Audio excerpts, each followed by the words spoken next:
Hari ini kita akan belajar kembali kebenaran firman Tuhan. Bapak Ibu meski tahu bahwa waktu kita itu berbeda dengan waktunya Tuhan. Cara kita berbeda dengan caranya Tuhan. Pola pikir kita berbeda dengan pola pikirnya Tuhan. Kita yang harus ngerti. Kita yang harus belajar. Semakin kita kenal Tuhan setiap hari, harusnya semakin kita ngerti caranya. Kita ngerti ritmenya. Kita ngerti bagaimana Tuhan itu bekerja. Bapak Ibu, untuk kita ini berdoa, sampai doa kita dijawab itu butuh waktu. Maunya daging kita ini buru-buru. Kita ngalami pergumulan, kita ngalami masalah, kita berdoa maunya pengen cepat selesai. Tapi Tuhan punya waktu, Tuhan punya cara, Tuhan punya kairos. Kairos itu artinya waktu Tuhan. Kita seringkali terburu-buru, pingin semuanya cepat selesai dan baik-baik saja. Hari ini mungkin kau sedang menunggu mujizat, menunggu suamimu balik ke pangkuanmu karena direbut wanita sundal, atau menunggu istrimu yang sedang kabur ke hutan belantara, nggak tahu kejelasannya kemana, menunggu keuanganmu pulih, menunggu kesehatanmu pulih, menunggu mujizat terjadi, menunggu pemulihan, atau menunggu apapun juga. Menunggu promosi dan peninggian. Semuanya ada waktunya Tuhan.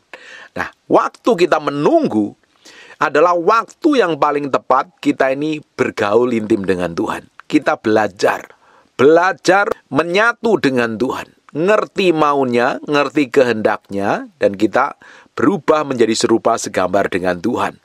Kalau engkau ingin menunggu pasanganmu yang sudah kabur itu balik lagi kepada pangkuanmu, dalam pelukanmu, ya hari ini persiapkan dirimu menjadi karakter yang baik, menjadi suami yang baik, menjadi istri yang baik. Nah, ketika dia balik, dia melihat karakter Kristus, dia nggak kecewa. Hari ini orang berdoa, pasangannya ingin cepat-cepat pulang, cepat-cepat dikembalikan, tapi dia nggak koreksi hatinya. Dia nggak mau berubah, dia nggak mau belajar dari kesalahan yang dia perbuat di masa lalu. Bagaimana mungkin kalau suaminya tiba-tiba pulang atau istrinya pulang masih tetap didapati karakternya buruk, dia malah kecewa. Justru ketika Tuhan belum jawab doa kita, Tuhan belum kabulkan permohonan kita, waktunya kita ini belajar bergaul dengan Tuhan dan berubah setiap hari, bergaul dengan firman-Nya, dengerin pengajaran, koreksi hati, belajar berubah. Ketika pasanganmu balik, dia melihat karakter Kristus. Ketika Tuhan belum pulihkan keuanganmu, belajar ngatur keuangan yang baik. Ketika Tuhan ingin pulihkan hubunganmu dengan siapapun juga, perbaikin karaktermu. Hari ini mungkin ada orang yang berdoa, rasanya udah bertahun-tahun belum dijawab Tuhan. Mungkin Tuhan sedang menunggu reaksimu, Tuhan menunggu responmu, karena kita ini harus menunggu pakai waktunya Tuhan. Coba kita akan lihat beberapa kasus yang terjadi di dalam Alkitab. Dan ternyata harus menunggu waktu Tuhan, bukan waktunya orang-orang, bukan waktunya kita. Kita harus ngikutin ritme dan cara kerja Tuhan. Sekarang buka di Kisah Para Rasul pasal yang pertama, mulai ayat yang ke-12. Maka kembalilah rasul-rasul itu ke Yerusalem dari bukit yang disebut Bukit Zaitun, yang hanya seperjalanan sabat jauhnya dari Yerusalem. Setelah mereka tiba di kota, naiklah mereka ke ruang atas tempat mereka menumpang. Mereka itu ialah Petrus dan Yohanes, Yakobus dan Andreas, Filipus dan Thomas, Bartolomeus dan Matius, Yakobus bin Alfeus dan Simon orang Zelot dan Yudas bin Yakobus. Mereka semua bertekun dengan sehati dan berdoa bersama-sama dengan beberapa perempuan serta Maria, ibu Yesus, dan dengan saudara-saudaranya. Mereka semua bertekun dengan sehati dalam doa bersama-sama. Apakah mereka doanya langsung dijawab? Apakah dia ketika menanti-nantikan Tuhan langsung datang? Tidak. Butuh waktu, butuh proses. Nah, waktu tersebut adalah waktunya Tuhan. Bapak Ibu bisa lihat di Kisah Para Rasul pasal yang kedua, baru doanya, penantiannya itu terjadi. Baru doanya dijawab. Di ayat yang pertama, ketika tiba-tiba hari Pentakosta, semua orang percaya berkumpul di satu tempat, tiba-tiba turunlah dari langit suatu bunyi seperti tiupan angin keras yang memenuhi seluruh rumah di mana mereka duduk, dan tampaklah kepada mereka lidah-lidah api Lidah-lidah seperti nyala api yang bertebaran dan hingga pada mereka masing-masing. Dibutuhkan waktu ketika dia menunggu sampai turunnya Roh Kudus memenuhi kehidupan mereka. Nggak tahu tepatnya berapa hari, berapa jam, nggak pernah tahu. Tapi ada waktu. Nah, waktu menunggu ini adalah waktu di mana harusnya kita fokusnya sama Tuhan. Tapi banyak orang ketika menunggu nggak sabaran. Ketika dia sungguh-sungguh ingin ngalami breakthrough dan terobosan, nyerah di tengah jalan. Engkau yang ngerugi. Ngikut Tuhan, ngikutin maunya, bukan ngikutin mau kita. Sekarang kan kita akan lihat di Perjanjian Lama. Kita buka di 2 Samuel pasal yang ke-12, ayat yang ke-15 dan 16. Kemudian pergilah Natan ke rumahnya, dan Tuhan menulai anak yang dilahirkan bekas istri Uria bagi Daud. Ini hasil perjinahan antara Daud dengan Batsheba, dan ditegur oleh Nabi Natan. Sehingga sakit, lalu Daud memohon kepada Allah oleh karena anak itu. Ia berpuasa dengan tekun. Apabila ia masuk ke dalam, semalam-malaman ia berbaring ke tanah loh. Dia berdoa minta jawaban Tuhan loh. Dia berdoa minta jawaban Tuhan. Karena anaknya sedang sakit, kalau bisa dihidupkan kembali, dipulihkan lagi, disembuhkan lagi. Ini anak hasil perjinahan.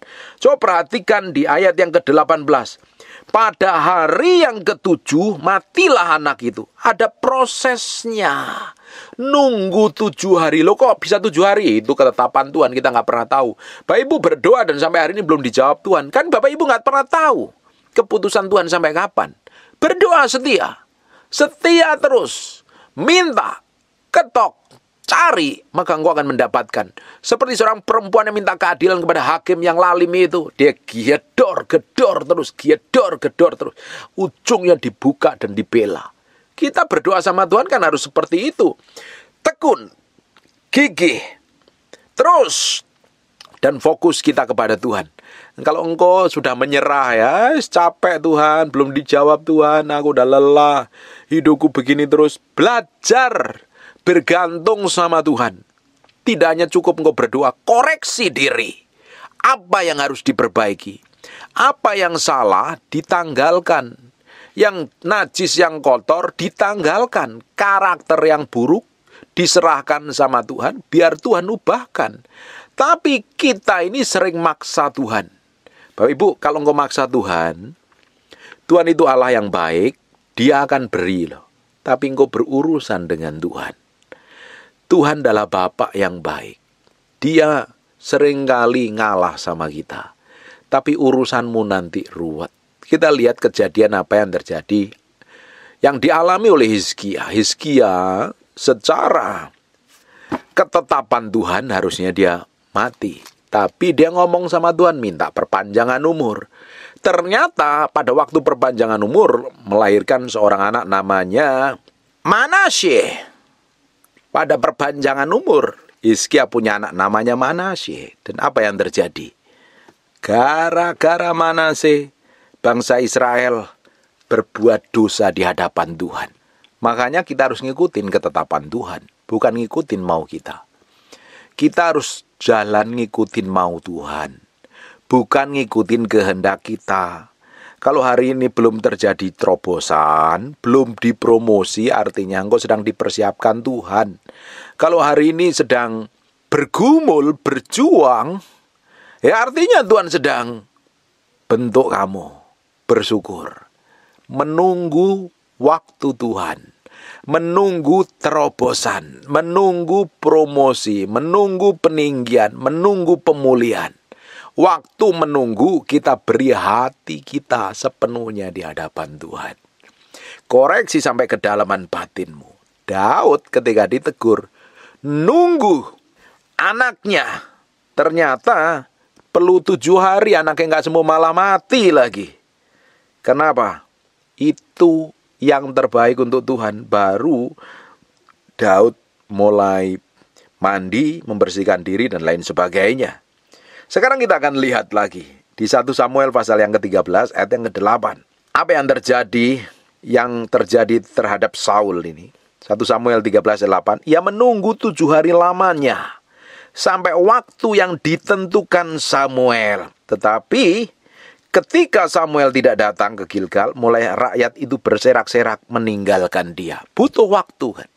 Kadang waktu yang kita nantikan itu kok tambah berat, kok tambah ruwet, kok tambah rumit. Tuhan, ini udah di ujung loh. Kok engkau belum muncul juga? Itu seperti yang dialami oleh Saul. Tapi ketika dalam kondisi menunggu tadi, dan mulai terjadi rakyatnya berserak-serak, nggak taunya Saul melakukan hal yang melawan apa yang dipesankan oleh Samuel. Ujungnya apa? Dia ditolak Tuhan. Makanya kita harus penuh hikmat, pengertian, dan pewahyuan. Jangan bertindak maumu sendiri. Jangan engkau bertindak seenak perutmu sendiri. Kita ini ngikutin waktu Tuhan, bukan ngikutin waktu kita. Kalau kita ngotot maksain, apa yang terjadi? Kita yang ruwet urusannya. Berkali-kali saya melihat mujizat Tuhan, dan Tuhan ajarin istri saya. Ketika beberapa hari yang lalu, istri saya itu minta sesuatu, dan ternyata Tuhan nggak jawab dalam 1-2 hari. Padahal dia pakai kekuatannya sendiri, dia usaha dan lakukan. Dia pokoknya lakukan sesuatu, dan dia dapatkan apa yang diminta. Ternyata setelah beberapa hari kemudian, Tuhan, apa yang dia minta itu Tuhan kirim itu lebih banyak sekali. 10 lebih. Dan ini tuh nilainya mahal sekali. Saya bilang, kita mesti belajar dengan apa yang Tuhan mau. Jangan ngikutin mau kita. Kalau hari ini Tuhan belum kasih, kita sudah minta, kita berdoa belum kasih, kita tunggu waktu Tuhan. Jangan pakai kekuatan kita sendiri. Kalau kita berusaha dengan kekuatan kita sendiri, kita yang rugi. Kita mau ngikutin maunya Tuhan kok. Tuhan kita itu Tuhan yang baik kok. Di Mazmur 5 ayat yang 3, Tuhan, pada waktu pagi engkau mendengar seruanku, pada waktu pagi engkau aku mengatur persembahan bagimu, dan aku menunggu-nunggu. Nunggu ngapain? Diam dalam hadiratnya. Belajar nyenengin Tuhan. Jangan engkau datang kepada Tuhan hanya menunggu breakthrough, terobosan, mujizat, kesembuhan, pemulihan, dan lain sebagainya. Datang sama Tuhan. Serahin hatimu, dedikasikan hidupmu sepenuhnya di hadapan Tuhan. Izinkan Tuhan mengkorek sampai kedalaman batinmu. Kalau ada kelakuan buruk ya, sikap buruk, kelakuan jelek, emosi, egois, pemarah, kelakuannya bencekno, ngeselin orang lain, koreksi. Sombong dan angkuh, koreksi. Izinkan Tuhan mengkoreksi. Waktu menunggu adalah waktu penyerahan kita di hadapan Tuhan. Kita berikan yang terbaik sama Tuhan. Bukankah persembahan yang terbaik adalah mempersembahkan tubuh kita sebagai persembahan yang kudus, berkenan, dan sempurna di hadapan Tuhan? Bukan uang kita. Tuhan sangat kaya. Tuhan gak butuh duit kita. Tuhan mau hati kita kok. Untuk mempersembahkan hati kita diperlukan pikul salib sangkal diri mati daging. Bapak Ibu, engkau menunggu apa hari ini? Masih menunggu dan belum ada jawaban, masih ada waktu. Waktu itu pakai untuk datang dalam hadiratnya. Berikan hatimu, pikiranmu, perasaanmu, kemauanmu di hadapannya. Izinkan Tuhan melihat sampai kedalaman batinmu. Coba kita akan lihat di Mika 7 ayat yang ke-7. Tetapi aku ini akan menunggu-nunggu Tuhan.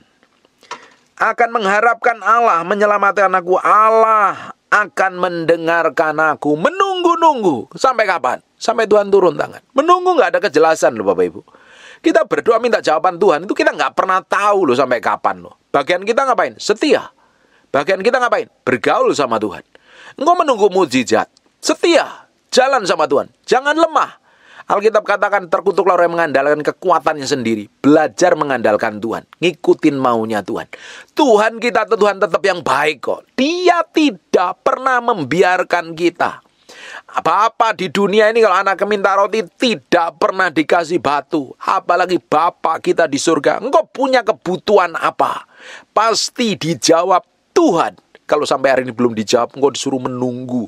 Nah, waktu menunggu adalah waktu kau berikan hidupmu untuk dikoreksi, berubah menjadi serupa segambar dengan Kristus. Karaktermu, kelakuanmu, sikapmu, tindakanmu itu loh yang harus berubah.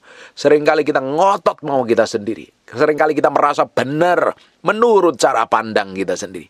Kita mau berikan setiap hari ini hidup ini sama Tuhan kok. Kita nggak akan bisa mengkoreksi hati kita kalau kita nggak berserah di hadapan Tuhan. Karena cenderungan kita ini sombong, angkuh, dan merasa benar, merasa pintar, merasa hebat. Sampai kita ini datang kepada Tuhan, beri hati kita, beri hidup kita, beri pikiran kita, beri waktu kita di kaki Tuhan. Minta Roh Kudus koreksi setiap hari. Itu yang akan membuat hidupmu diubahkan. Belajar firman, hidupin kebenaran. Ketika engkau bergaul dengan Tuhan, karaktermu sama seperti Tuhan. Ketika engkau bergaul dengan ego dan hawa nafsumu, engkau menjadi orang yang keras kepala. Ketika engkau bergaul dengan setan, kelakuanmu kayak iblis. Karaktermu mencerminkan siapa sesungguhnya engkau di hadapan Tuhan. Hari ini, belajar. Ketika kita menunggu Tuhan, nantikan saja. Saya menunggu Tuhan dipakai Tuhan. Dipromosi Tuhan, menunggu waktu yang lama sekali. Saya jadi hamba Tuhan dari tahun 97. Sudah jadi hamba Tuhan, udah khotbah, ya nggak banyak orang kenal. Ternyata banyak orang kenal saya di tahun 2021. Menunggu waktu yang lama. Waktu penantian saya, hampir setiap hari saya pakai untuk berdoa, nyembah Tuhan, belajar firman. Kalau ada pelayanan, saya melakukan aktivitas hari-hari dengan tanggung jawab. Saya bekerja, saya melakukan bisnis, dan lain sebagainya. Saya menjadi suami yang bertanggung jawab, kepala keluarga yang bertanggung jawab. Lakukan bagiannya. Di sisi lain saya menanti setiap hari di hadapan Tuhan. Tuhan, kapan kau pakai itu pelayanan kesembuhan? Tuhan, kapan kau pakai itu jadi berkat bagi banyak bangsa? Tuhan, kapan kau promosi aku? Saya menantikan Tuhan setiap sampai hari ini pun saya menantikan Tuhan. Jenuh enggak? Enggak, saya enggak pernah jenuh. Karena saya mencintai Tuhan, saya mengasihi Tuhan. Kalau hari ini engkau sedang menantikan pasanganmu berubah, jangan ngotot pakai maumu sendiri engkau pengen ubah suamimu. Sampai matamu biru, pasanganmu enggak akan berubah. Ubah karaktermu dulu. Belajar, surrender sepenuhnya di hadapan Tuhan. Berserah penuh. Menyerahkan hatimu, pikiranmu, perasaanmu di hadapan Tuhan. Tuhan sendiri akan bekerja dengan caranya yang ajaib. Engkau berdoa, udah puasa, nunggu bertahun-tahun pasanganmu gak berubah. Sekarang yang jadi masalahnya, karaktermu udah berubah belum? Engkau nunggu karakter suamimu berubah, tapi kamu gak berubah. Ketika dia benar-benar berubah, dia akan kecewa ngelihat kelakuanmu. Engkau menunggu istrimu pulang. Tapi kalau karaktermu gak dirubah, ketika istrimu benar-benar balik, dia malah kecewa, malah kepahitan.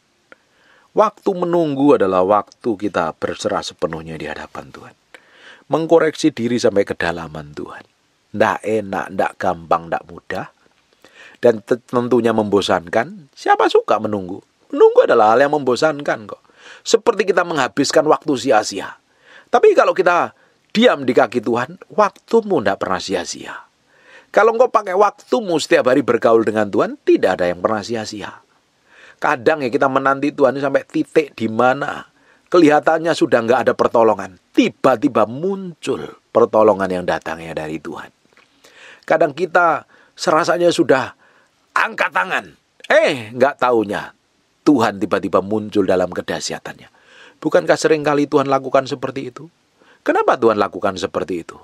Dia ngajarin kita untuk bergantung sepenuhnya kepadanya. Dia ngajarin kita untuk hati kita nih loh, berserah penuh di hadapannya. Supaya kita didapatin menjadi orang yang benar-benar mengandalkan Tuhan, bukan mengandalkan kekuatan kita. Hari ini kita mau belajar terus. Diubahkan Tuhan. Belajar terus. Diajarin ngikutin waktunya Tuhan, bukan ngikutin waktu kita. Alkitab katakan segala sesuatu indah pada waktunya. Tapi kalau segala sesuatu belum indah pada waktunya, jalan terus sampai ketemu waktu yang indah. Coba kita akan lihat.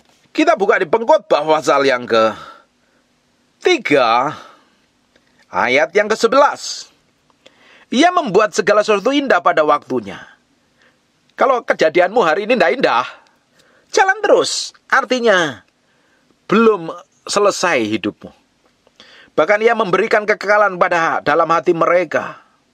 Tetapi manusia tidak dapat menyelami pekerjaan yang dilakukan Allah dari awal sampai akhir. Engkau jalani hidupmu belum indah, Padahal Alkitab katakan yang membuat segala sesuatu indah pada waktunya. Artinya jalan terus sampai ketemu waktu yang indah yang Tuhan sediakan. Hidupmu, pernikahanmu, bisnismu, keuanganmu tidak indah. Padahal Alkitab katakan ia membuat segala sesuatu indah pada waktunya. Artinya jalan terus sampai ketemu waktu yang indah. Tuhan belum selesai. Tuhan sedang memproses hidupmu. Kalau engkau jalan ngikutin maunya, engkau jalan ngikutin kehendaknya, ujungnya pasti kamu akan menikmati keindahan yang Tuhan sediakan. Dan Tuhan jadikan kita menjadi indah seperti yang Dia mau dan inginkan. Lewat apa? Proses. Lewat apa? Permukaan. Lewat apa? Pikul salib, sanggal diri, mati daging. Perhatikan. Tetapi manusia tidak dapat menyelami pekerjaan yang dilakukan Allah dari awal sampai akhir. Bagaimana kita bisa nyelamin pekerjaan Allah dari awal sampai akhir? Kita perlu bergaul sama Roh-Nya. Roh Kudus yang akan buat kita ngerti kehendak Tuhan. Ngerti maunya Tuhan. Perlu waktu. Hidupmu tidak indah, pernikahanmu tidak indah, keuanganmu tidak indah. Jalan terus sampai ketemu waktunya Tuhan yang indah itu. Artinya Tuhan belum selesai dengan hidupmu hari ini. Menunggu sampai waktu keindahan yang Tuhan sediakan itu datang dalam hidupmu. Menunggu artinya engkau diam di kaki Tuhan. Koreksi hatimu. Belajar permukaan. Belajar mati daging. Belajar pikul salib, belajar sangkal diri, mati sekalipun kau hidup, artinya mati terhadap dirimu sendiri, dan Kristus yang muncul dalam hidupmu, dan kau akan menikmatin semua kebaikan dan kemurahan Tuhan dan keajaibannya. Amin. Tuhan belum selesai dengan hidupmu. Kalau hari ini kau sedang menunggu, artinya Tuhan belum selesai dengan hidupmu. Tuhan masih mau lakukan banyak hal. Nah, santai saja, tenang saja.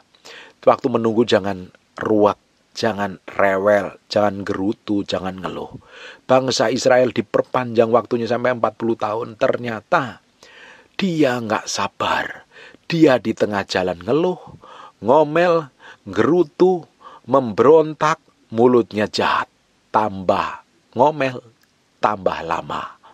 Tambah engkau bantah ngikutin maunya Tuhan, semakin lama. Semakin kau susah dibentuk gak ngikutin maunya, semakin lama. Dibutuhkan penyerahan diri sepenuhnya. Ketika engkau menyerahkan dirimu sepenuhnya di hadapan Tuhan. Menyerahkan dirimu, mati daging, pikul salib, sanggal diri. Engkau akan mendekatin waktu yang indah yang Tuhan sediakan. Enjoy jalan sama Tuhan. Gak perlu putus asa, gak perlu stres, gak perlu bingung. Belajar dari perempuan yang menghadap hakim yang lali minta pembelaan. Gedor terus, doa terus, cari, ketok. Dan kau akan menemukan Tuhan. Dibutuhkan waktu.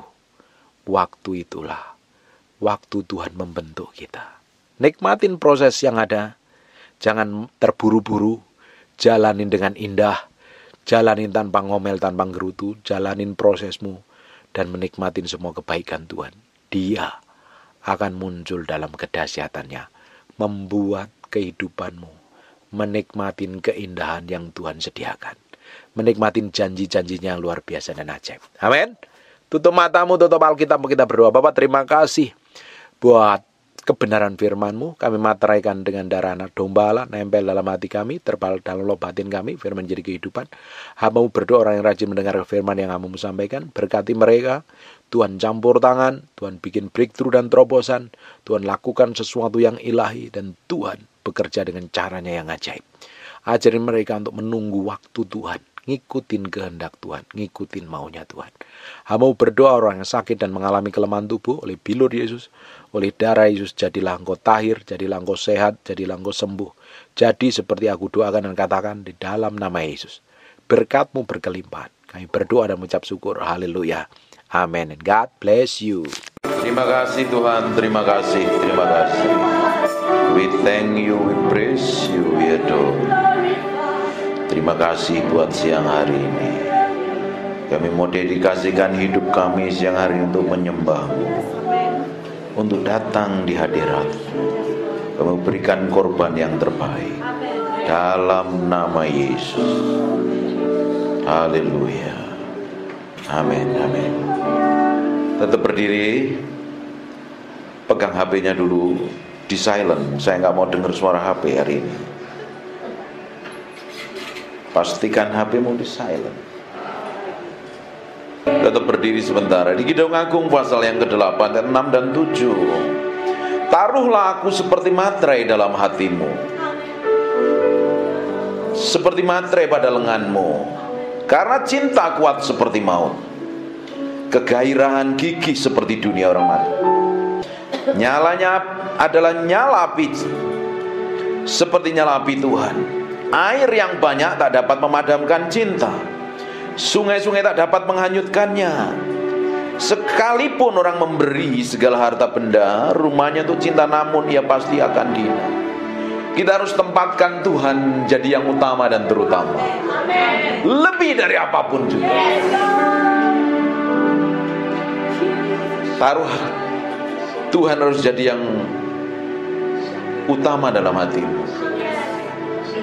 Hari ini kita mau berikan hati kita ini sepenuhnya untuk Tuhan pakai hari ini. Mulai fokus hatimu sama Tuhan. Jangan fokus sama saya. Saya ini bukan siapa-siapa. Kita minta sesuatu yang berbeda pagi hari ini. Nanti ada urapan seperti gelombang akan memenuhi ibu-ibu semua. Ini namamu,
Tebus dengan kuasa-Mu.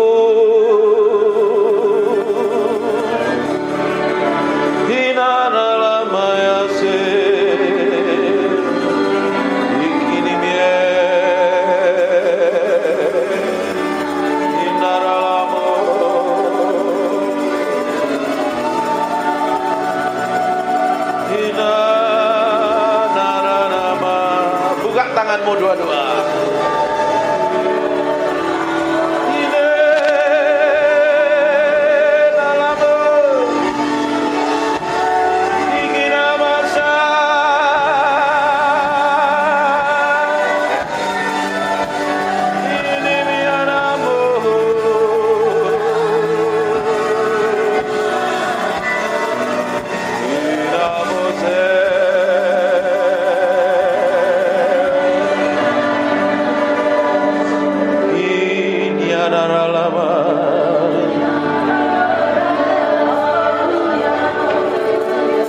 Sementara aku menyanyikan mazmur ini, aku berdoa urapan-Mu turun seperti gelombang mengalir, penuhi orang yang haus dan lapar akan hadirat-Mu.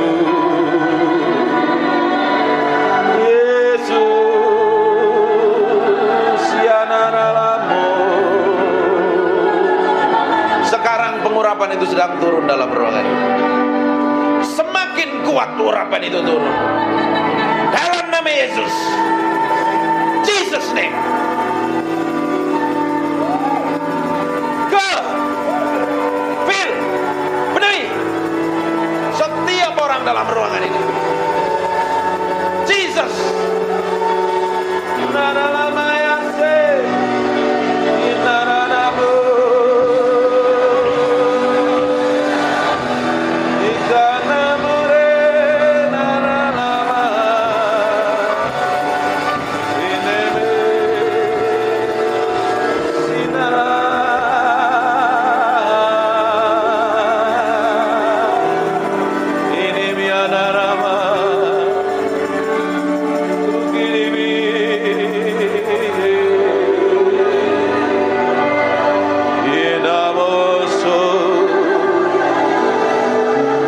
Nikmati Tuhan, nikmati hadirat-Nya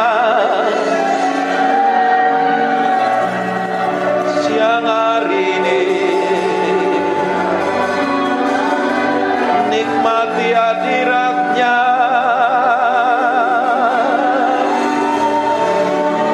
nikmati hadirat-Nya, memuaskan hatimu. Memuaskan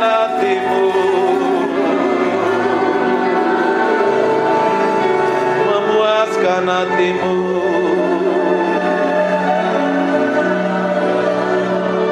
Saya mau hitung 1 sampai 3. Siap-siap. Pada hitungan ketiga ada kuasa Allah turun dalam hidupmu.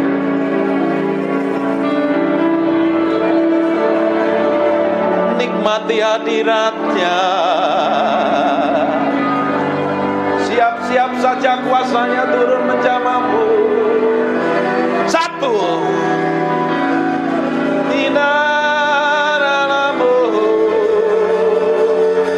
Ada seperti api turun dari atas kepalamu.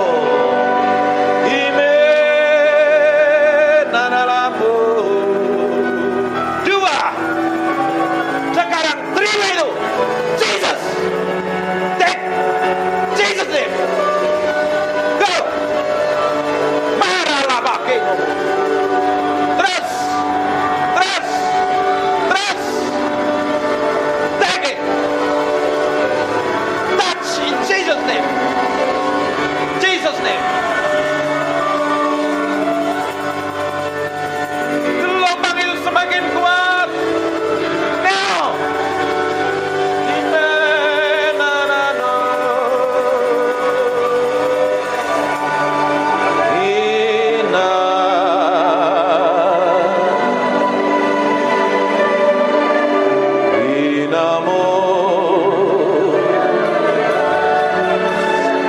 kami mengasihi-Mu,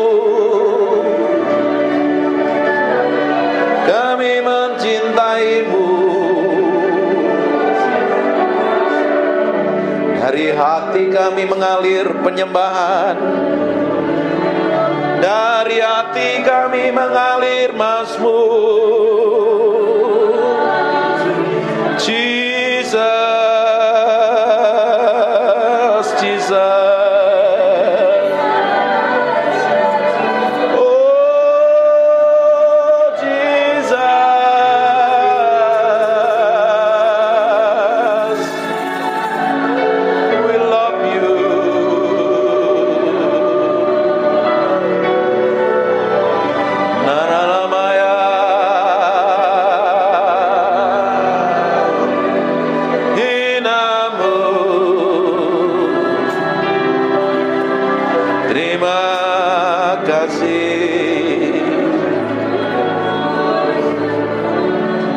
Minta roh hikmat wahyu turun di atas kami siang hari ini. Singkapkan kebenaran-Mu, singkapkan Tuhan.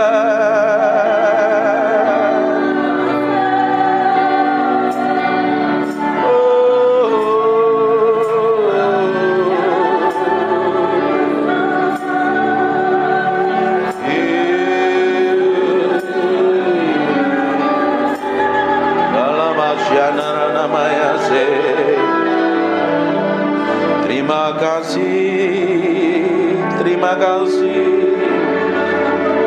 terima kasih,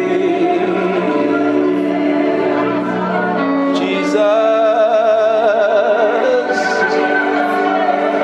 We thank you, we praise you, we adore. Terima kasih. We thank you. Terima kasih Roh Kudus, Engkau baik, Engkau luar biasa, Engkau dahsyat. Permuliakan nama Yesus yang hari ini. Buat firman-Nya begitu hidup, dan ubah kami dalam hadirat-Mu. Ubah kami dalam hadirat-Mu. Kami minta Engkau tetap tinggal di antara kami. Dalam nama Yesus. Silahkan duduk. Menyembah Tuhan artinya memberi hidup sama Tuhan. Bukan mulutnya yang ngomong, tapi hatimu yang diberikan sama Tuhan. Ketika hatimu diberikan sama Tuhan, dan Tuhan dapatin kelakuan, sikap, dan tindakanmu serta perbuatanmu menyenangkan hatinya. Nah, ketika kau nyembah Tuhan, Tuhan hadir. Dia akan merubah hidupmu. Saya suka nyembah ini. Kencengin. Saya ngomong sesuatu tapi kayaknya meski berubah. Banyak hal yang saya mau ajarkan tapi Tuhan suruh ngomong yang lain. Penyembahan ternyata bukan hanya sekedar bicara tentang bahasa roh. Bukan sekedar ngomong yang teriak-teriak kenceng-kenceng atau main musik jago. Tapi beri yang di dalam hatimu untuk Tuhan. Lebih dari apapun. Ternyata kalau kita beri hati kita sepenuhnya untuk Tuhan, kita nempelnya sama Tuhan. Waktu nyembah begini, Tuhan disenangkan dengan penyembahanmu dan nyanyianmu. Tanpa kita gak sadarin kadang Tuhan hadir dalam penyembahan kita. Kalau ketika Tuhan hadir dalam penyembahan kita, kuasanya begitu powerful dan dahsyat. Amin. Ini kan hadiratnya masih tebel kan ya? Iya. Iya. Nah, di belakang rasain hadirat Tuhan masih. Kayaknya Tuhan masih ingin disembah. Tutup matamu aja. Kita nikmatin hadirat.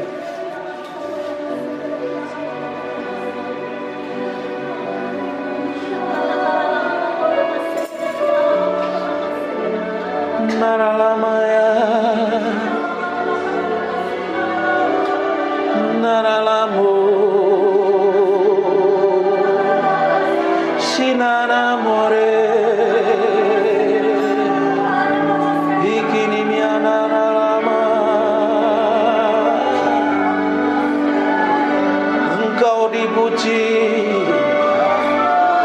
Kau ditinggikan. Lihat orang-orang ini menyembah-Mu. Oh Yesus.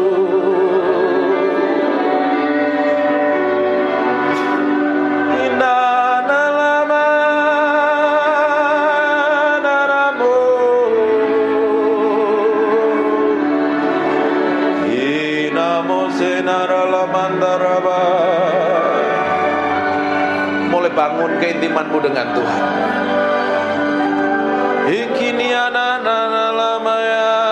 Dia hadir dalam ruangan ini. We thank you. I feel. We thank you.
Silakan duduk.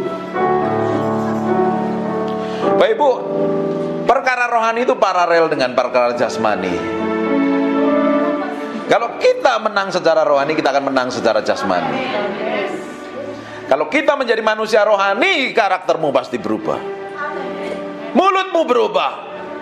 Tidak mungkin kita rajin nyembah, tidak mungkin kita ngaku cinta Tuhan dan mengasihi Tuhan, tapi kita memiliki karakter daging, buruk, jelek, benceno, jadi batu sandungan. Karena yang kita sembah adalah Tuhan. Karena sebelum kita nyembah, kita harus beresin hati kita dahulu. Ini harus jadi korban dulu. Sebelum pelayanan, hidupmu harus dipersembahkan di atas mezbah Tuhan. Sebelum jadi hamba Tuhan, meski mati daging, pikul salib, sangkal diri. Kalau enggak daging, nanti pelayanannya bisa khotbah, bisa nyanyi, bisa nyembah, bisa main musik, bisa jadi apapun juga. Tapi kalau lahirnya dari daging, itu tidak akan berkenan di hadapan Tuhan. Masalahnya yang tahu hati kita itu diri kita sendiri dengan Tuhan. Orang lain tidak tahu. Pasangan hidup lu tidak tahu. Yang tahu adalah engkau dengan Roh Kudus. Makanya sebelum datang kepada Tuhan, sebelum datang ibadah, nyembah dulu di hadapan Tuhan. Beri korban hidupmu dulu. Izinkan Tuhan menyelidiki sampai kedalaman batin kita. Kalau hal yang busuk, jahat, motivasi jahat, kelakuan buruk, kita bisa datang ibadah, tapi kalau kita memiliki sikap dan kelakuan yang buruk, tidak berkenan di hadapan Tuhan, buat apa? Manusia suka menutupin yang di dalam ini dengan sikap yang di luar. Di luar kelihatannya rohani, kelihatannya hebat, bagus dan luar biasa. Tapi kalau yang di dalam ini tidak didapatin berkenan di hadapan Tuhan, hidupmu tidak akan berkenan di hadapan Tuhan. Yang kita kejar hari ini adalah hidup berkenan di hadapan Tuhan. Dan suatu hari kita akan didapati menjadi orang kesayangan Tuhan. Kalau kita didapat menjadi orang kesayangan Tuhan, apa saja yang kamu butuhkan, apa saja yang kamu perlukan, tidak perlu minta, Tuhan cukupin kok. Seorang bapak yang baik, dia tahu kebutuhan anak-anaknya. Seorang mama yang baik tahu kebutuhan anak-anaknya. Betul nggak ibu-ibu yang di belakangnya? Kalau anakmu punya kebutuhan, pasti dicukupin kan? Kadang dia nggak minta pun, dia pasti dikasih. Bayangkan Allah kita Allah yang perkasa, Allah yang baik dan luar biasa. Oh, kita sendiri aja sering kurang ajar, Tuhan tetap baik kok. Seringkali kita nggak peduli dengan Tuhan, kita cuek dengan Tuhan, Tuhan tetap baik. Bayangkan kalau kita didapati menjadi orang kesayangan Tuhan. Hatimu diberikan sama Tuhan, sampai kedalaman batinmu. Makanya setiap hari kita mesti ngomong, nih Tuhan, cek sampai kedalaman hatiku. Koreksi. Harus diizinkan Roh Kudus mengkoreksi sampai kedalaman batin ini loh. Karena orang Kristen itu seringkali palsu. Tapi hari ini kita mau beri hati kita sepenuhnya untuk Tuhan. Tahu gak kita, waktu kita beri hati kita sepenuhnya untuk Tuhan, waktu kita nyembah, Tuhan hadir dalam penyembahan kita. Betul nggak? Roh Kudus adalah roh yang kudus, roh yang suci. Dia tidak bisa bersatu dengan pribadi yang kotor dan najis. Bagaimana kita ingin menghadirkan Tuhan dalam penyembahan kita, dalam pelayanan kita, sedang mulut kita jahat, hati kita busuk, motivasinya jahat, tidak berkenan di hadapan. Datang. Tapi kalau hati kita ini belajar, proses by proses nih, hari demi hari ini, setiap hari, ketika Bapak Ibu dengar khotbah seperti ini, kan mengkoreksi sampai kedalaman batinmu. Ini khotbah kan tidak enak, keras lagi. Tahu Peter Guntur pasti khotbahnya keras,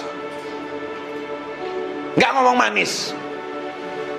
Saya nggak mau kasih gula-gula, khotbah yang manis-manis, nanti Bapak Ibu semuanya kena diabetes rohani loh. Penyakitan secara rohani.